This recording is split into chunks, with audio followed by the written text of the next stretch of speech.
Good morning, everybody. This is Stephen Pugh of the Home Bible College. I want to do a new lecture for the benefit of the first year students of the Home Bible College. This is going to be lecture number 27.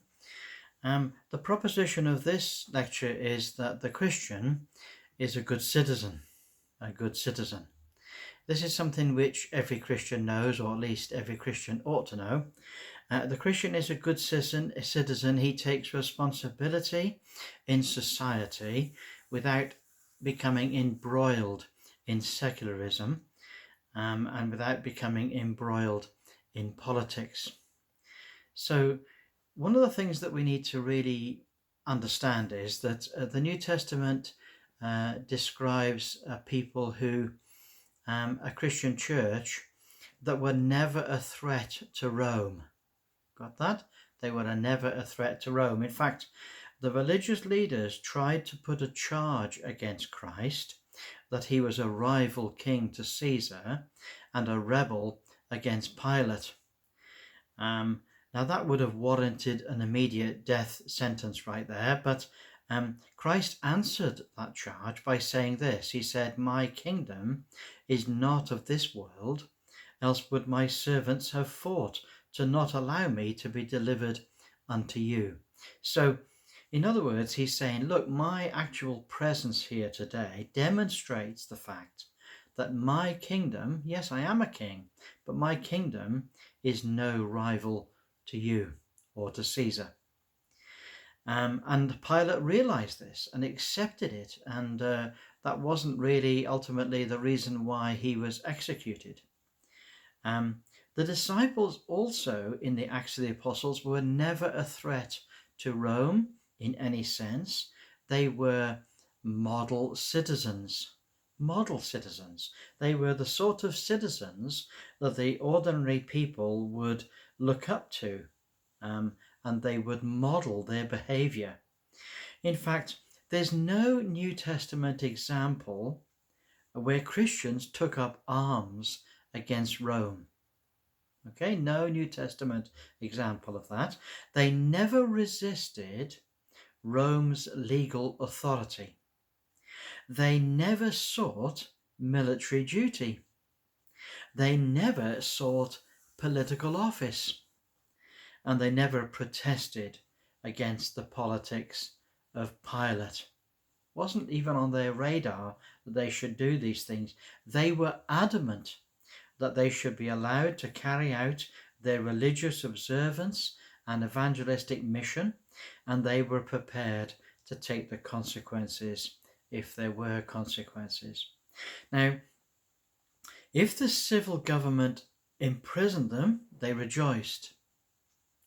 If the civil government tortured them, then they rejoiced exceedingly. If they commanded them not to carry out their mission, then they declared themselves obliged to a greater court, a higher court, and were willing then to suffer whatever consequences came upon them. When the believers were faced with the stark choice to either obey their religious leaders or God, who had given them the mission to preach the gospel, then they boldly asserted, we ought to obey God rather than men. Thankfully, these occasions were very rare indeed, and this was an immovable object, the religious leaders, coming up against an irresistible force. And of course, the resultant explosion was going to be horrific. Thankfully, there were religious leaders amongst the religious leaders who said, we ought to leave them alone. We ought to leave them alone because, look, if it's not of God, then it'll come to nothing. But if it is of God, then we will find ourselves to be fighting against men. And so the religious persecution of the leaders of Israel against the new Christians was stopped, and the children of Israel, the new Christians, they had liberty to continue in their Christian lives. Now, down the centuries, There have been Christians that have occasionally taken up arms against their persecutors, and it's never turned out well. Christians always seek to be good citizens and are some of the most preferred citizens in the countries in which they live. And this is something which is true right down the centuries.